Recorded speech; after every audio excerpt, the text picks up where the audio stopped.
আমার একজন প্রিয় আকাবির এই নির্বাচনের আগে এমন ভাবে একটা ইসলামিক দলকে ঠেকানোর চেষ্টা করেছেন যেন গ্রামে বাঘ ভাল্লুক বাড়ায় গেলে যেভাবে মানুষ কোষ দিয়ে বের হয় উনি এইভাবে বের হয়েছিলেন। আমাকে রীতিমতো আশ্চর্য করলো ওনার সামান্য একটা আলোচনা, যেখানে উনি হাদিস অনুযায়ী জানো উনি নিজের বাবা মাকেই নিজে গালি দিলেন। আশেপাশে বিড়ি গন্ধ খায়, কেউ বিড়ি খায় মনে হয় হাই ওনার বাচ্চা, হাই ওনার বাচ্চা।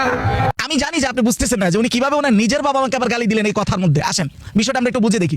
একজন মানুষ, একজন মুসলমান বিড়ি সিগারেট খাইছে, নিশ্চয়ই সে অপরাধী। ইজায় মুসলিম অন্য মুসলমানকে দুর্গন্ধ দ্বারা কষ্ট দেওয়া এটা অবশ্যই অপরাধ। কিন্তু দুর্গন্ধ শুধু সিগারেট থেকে আসে?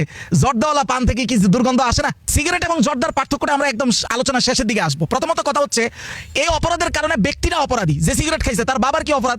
উনি ওনার বাবা নিয়ে গালি দিয়েছে। হাই ওনার বাচ্চা। অথচ আল্লাহ তাআলা সূরা নিসার 11 নম্বর আয়াতে বলেন ওয়া মান ইয়াকসিব ইসমান, কেউ যদি কোনো অপরাধ করে ফাইন্নামা ইয়াকসিবু আলা নাফসি।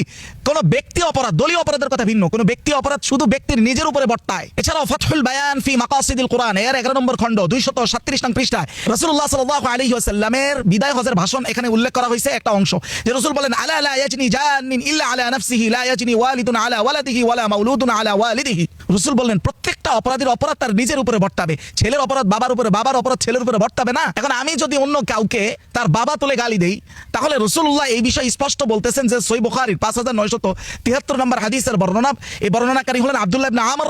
তিনি বলেন ক্বালা রাসূলুল্লাহ সাল্লাল্লাহু আলাইহি ওয়াসাল্লাম, রাসূল বলেন ইন্না মিন আকবারিল কাবায়ের, একেবারে কবিরা গুনাহ সমূহের মধ্যে সবচেয়ে বড় কবিরা গুনাহ সেটা হলো আইয়াল আনার রাজুলু ওয়ালিদাইহি, ব্যক্তি তার নিজের বাবা মাকে গালি দেওয়া।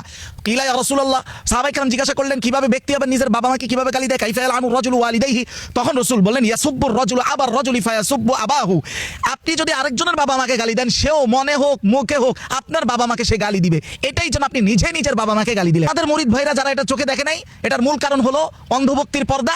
আর সব কবিরা গুনাহ শুধু একটা দলের মধ্যে তারা বারবার দেখে যে ওইটা হলো বিদ্বেষের পর্দা। এখন আমরা এটা বুঝে দেখি যে জর্দা এবং বিড়ি এটার পার্থক্য আসলে কতটুকু। দেখেন আপনি যদি জর্দা খান পানের সাথে, এটারও তো দুর্গন্ধে মানুষ কষ্ট পায়, কিন্তু এটা নিয়ে দেখবেন তেমন একটা আমাদের মধ্যে কন্ট্রোভার্সি নেই। কেন নাই এটা আমরা পরে আসতেছি।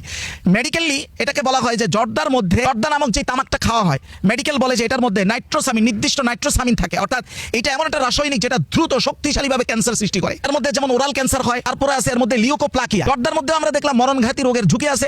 একইভাবে আপনি যদি বিড়ি সিগারেটের কথা বলেন, তাহলে জর্দার ক্যান্সারটা হয় মুখে, আর বিড়ি সিগারেটের ক্যান্সারটা হয় সরাসরি ফুসফুস ক্যান্সার হয়। তাহলে এখানে দুইটার মধ্যে আমরা মরণঘাতী রোগের আশঙ্কা দেখলাম। কিন্তু আমার সমাজে দেখবেন বিড়ি সিগারেটকে যতটা অপরাধ হিসেবে সাব্যস্ত করা হয়, তার কাছাকাছি অপরাধও জর্দাখোরদের ক্ষেত্রে করা হয় না। কেন করা হয় না?